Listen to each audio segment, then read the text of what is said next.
Allez, il est l'heure de retrouver Alexandre Devecchio pour son édito. Bonjour Alexandre. Bonjour Lénaïque. Alors on va revenir sur cette déclaration du chef de l'État qui a donc annoncé que la France pourrait reconnaître un État palestinien dès le mois de juin. Mais que changerait Alexandre concrètement la reconnaissance d'un État palestinien justement ? En vérité, pas grand-chose Lénaïque. Il s'agirait d'une reconnaissance juridique purement formelle.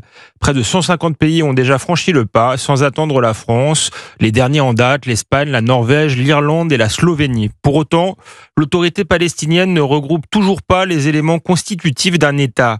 S'il existe bien un peuple palestinien, celui-ci ne dispose toujours pas d'un véritable territoire, ni même d'une réelle puissance publique. Son territoire est divisé en deux, avec d'un côté la bande de Gaza ravagée par la guerre et toujours contrôlée en partie par le Hamas, et de l'autre, la Cisjordanie morcelée par les implantations israéliennes et dirigée par Mahmoud Abbas, dont le mandat présidentiel a expiré en 2009 et qui est visé par des affaires de corruption.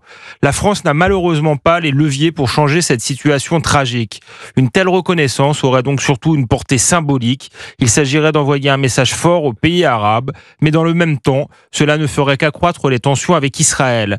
Alors même que les relations sont déjà compliquées, notamment depuis qu'Emmanuel Macron a voulu imposer un embargo sur les livraisons d'armes à l'État hébreu, ou depuis qu'il a déclaré à l'adresse de Benyamin Netanyahou qu'on ne défend pas une civilisation en semant soi-même le chaos. Alexandre, est-ce qu'on peut dire qu'une telle décision s'inscrirait dans la filiation de la politique menée à l'époque par le général de Gaulle ?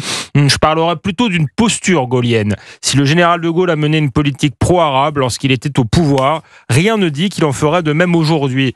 Car le contexte a changé de manière radicale. À l'époque où de Gaulle gouvernait, les nationalistes arabes dominaient la scène politique et le Hamas n'existait pas. Surtout la France n'avait pas été elle-même durement touchée par le terrorisme islamiste. Dans la configuration que nous connaissons, il est tout à fait possible que le général de Gaulle aurait révisé sa position. Et alors cette annonce d'Emmanuel Macron, Alexandre, est-ce qu'elle est également une manière de faire de la politique intérieure ? Oui, marginalisé sur la scène politique intérieure depuis la dissolution, le président de la République multiplie les déclarations tapageuses sur la scène internationale pour tenter d'exister. On peut aussi voir dans cette proposition un geste en direction des musulmans de France, que l'on sait pour la plupart attachés à la cause palestinienne.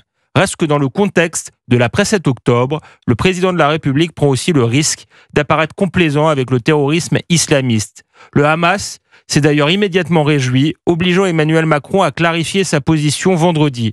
Oui à la sécurité d'Israël, oui à un État palestinien sans le Hamas, a-t-il précisé sur X.